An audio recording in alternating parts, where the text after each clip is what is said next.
کے قریب سے گزرے تو انہیں اندازہ تھا کہ وہ یہیں آئیں گے، تو انہوں نے حضرت سلیمان سے اجازت لی اور وہ یہودی وہیں رک گئے اور پھر کافی جنریشنز تک وہاں رہے، اور انہوں نے 3 سوال کیے۔ جب ان کے پاس 3 سوال تھے کہ اگر یہ 3 سوال کوئی جواب دے دے گا ان کا، تو وہ ان کو اندازہ ہو جائے گا کہ یہ ہمارا مسیحا ہے۔ اسی لیے یہودی گیا رسول اللہ صلی اللہ علیہ وسلم سے، انہوں نے 3 سوال کیے، اور ان سوالوں کے جواب میں اللہ تعالیٰ نے سورہ کہف نازل فرمائی، اور اس میں جو مین 3 سوال تھے، اسی لیے ہمیں حکم دیا جاتا ہے، جو میں سمجھ پایا ہوں کہ دجال ابھی تو باہر نہیں آیا، تو کیوں سورہ کہف پڑھنے کا جمعے کے دن حکم ہے؟ کیوں سورہ کہف کو کی آخری 10 آیتیں، اور کہیں پہ روایت ہے کہ پہلی 10 آیتیں اور آخری 10 آیتیں دونوں یاد کریں؟ اسپیشلی پہلی 10 آیتوں کا تو حکم ہے کہ جی آپ پہلی 10 آیتیں سورہ کہف کی یاد کریں تاکہ آپ دجال کے فتنے سے بچے رہیں۔ تو دیٹ مینس کہ وہ فتنہ اتنا بڑا ہے کہ وہ اس وقت سے چلا آ رہا ہے، اور جب تک حضرت عیسیٰ علیہ السلام اس کو ختم نہیں کرتے وہ فتنہ چلتا ہی رہے گا۔ یہ سیریز بنانے کا میرا مقصد یہی ہے کہ میں لوگوں کو سمجھا سکوں کہ ہم اس وقت دجال کے فتنے میں اس وقت بھی پھنسے ہوئے ہیں، اور ہم اگر سورہ کہف پڑھتے ہیں اور اس کی 10 پہلی آیتیں ہم یاد کرتے ہیں تو وہ ہمارے لیے بہت ہی فائدہ مند رہے گا، اور ہمیں انشاءاللہ اللہ تعالیٰ نے بہت ساری ہم پہ کرم نوازیاں کی ہیں، جس میں ایک سورہ کہف بھی ہے۔ قرآن مجید پورا ہی ہے، اسپیشلی سورہ کہف سے بچنے کے لیے یہ سب سے بڑی چابی ہمیں دی گئی ہے۔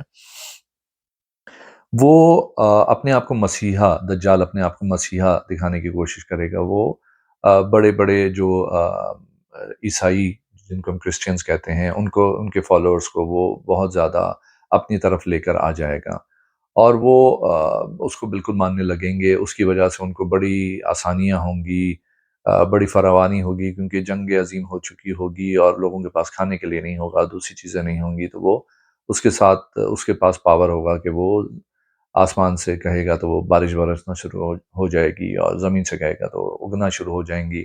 اس کے ساتھ ایک جنت بھی ہوگی اور ایک جہنم بھی ہوگی، اور حدیث میں ہے کہ جو اس کے ساتھ جنت ہوگی وہ دراصل آگ ہوگی، اور جو اس کے ساتھ جہنم ہوگی وہ پانی ہوگا یا وہ ٹھنڈک ہوگی۔ تو اگر خدا نخواستہ اس سے کوئی ملے تو وہ اس جہنم کی طرف جائے، اس کی جنت کی طرف نہ جائے، کیونکہ اس کی جنت آگ ہے۔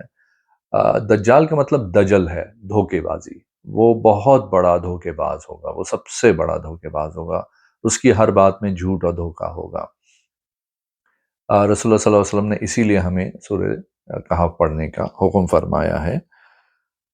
وہ اپنے آپ کو اللہ تعالیٰ کا نعوذ باللہ بیٹا پہلے دکھانے کی کوشش کرے گا کہ جی میں اللہ تعالیٰ کا نعوذ باللہ بیٹا ہوں۔ وہ حضرت عیسیٰ علیہ السلام کی طرح بننے کی کوشش کرے گا، یا دکھائے گا کہ شاید میں وہی مسیح ہوں، اور پھر آخر میں وہ جہاں تک میں سمجھ پایا ہوں، شروع میں وہ ایک نارمل انسان دکھے گا، ایک یہودی ہوگا چھوٹے قد کا، اس کے گھنگھرے کالے بال ہوں گے، اور پھر وہ کوئی شعبدہ بازی کرتے ہوئے یا لوگوں کو بچاتے ہوئے یا کوئی ایسی چیز کر رہا ہوگا وہ، جس کی وجہ سے اس کی ایک آنکھ ضائع ہو جائے گی، اور اس کے بعد وہ نیگیٹیوٹی کی طرف چلا جائے گا، اور وہ پھر اتنا اس طرف جائے گا کہ آخر میں اس کی ایک آنکھ بالکل تقریباً بند ہو جائے گی، دوسری میں بھی صحیح نہیں ہوگا، اور وہ پھر اپنے آپ کو رب کا کہے گا کہ میں رب ہوں۔ تو اگر آپ رب ہیں تو پھر اپنی آنکھیں صحیح کروا لیجئے، کیونکہ ہمارا رب جو ہے وہ تو ان اللہ علی کل شیء قدیر ہے، ہر چیز پہ قادر ہے، وہ تو جو چاہیں کریں۔ تو اور مومن جو ہوں گے وہ اس کے چہرے پہ کافر لفظ صاف صاف پڑھ سکیں گے۔ تو یہ اللہ تعالیٰ کی بہت بڑی مہربانی ہوگی ہمارے پہ۔ حضرت عیسیٰ کے بارے میں اللہ تعالیٰ نے بہت کلیئرلی فرمایا ہے کہ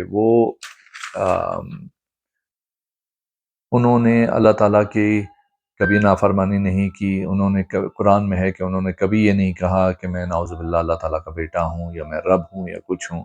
تو یہ کانا دجال جو آئے گا یہ اپنے آپ کو حضرت عیسیٰ کی طرح بنانے کی یا دکھانے کی کوشش کرے گا، اور وہ اس میں ناکام ہوگا، اور حضرت عیسیٰ ہی آئیں گے اس کو ماننے کے لیے۔ دجال ٹائم ٹریول کر سکے گا، اسی لیے تینوں سوال پوچھے گئے۔ جب یہودیوں نے جو مدینہ میں تھے انہوں نے رسول اللہ صلی اللہ علیہ وسلم سے پوچھا کہ جی آپ ہمیں اصحاب کہف کے بارے میں بتائیں، ہمیں آپ ذوالقرنین کے بارے میں بتائیں، اور روح کے بارے میں بتائیں۔ تو اصحاب کہف کیونکہ وہ ٹائم ٹریول کرے گا، اس کا ایک دن ایک سال کے برابر ہوگا، ایک دن ایک مہینے کے برابر، ایک ہفتے کے برابر، اور باقی نارمل ہوں گے۔ مگر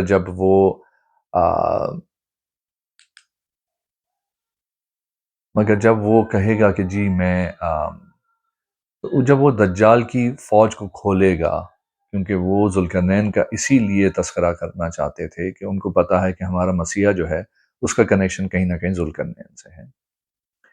تیسری بات جو ہے جو میری سمجھ میں آئی ہے وہ یہ ہے کہ روح کا وہ سوال کیا انہوں نے۔ تو روح کا سوال کیوں کیا انہوں نے؟ ہمارے یہاں روحانیت کا ایک بہت بڑا سلسلہ ہے جو چلتا ہے، اور روحانیت کا جو سلسلہ ہے اس میں روح سے ہی کنیکشن ہے سارا، تو دیٹ مینس کہ روحانیت کے خلاف بھی دجال کی بہت بڑی مہم ہوگی۔ میں اس پہ انشاءاللہ بہت تفصیل سے ایک ویڈیو بناؤں گا۔ مجھے بڑی خوشی ہوگی اگر میرے ویورز مجھے اپنا اوپینین دیں اور اس بارے میں مجھے بتائیں۔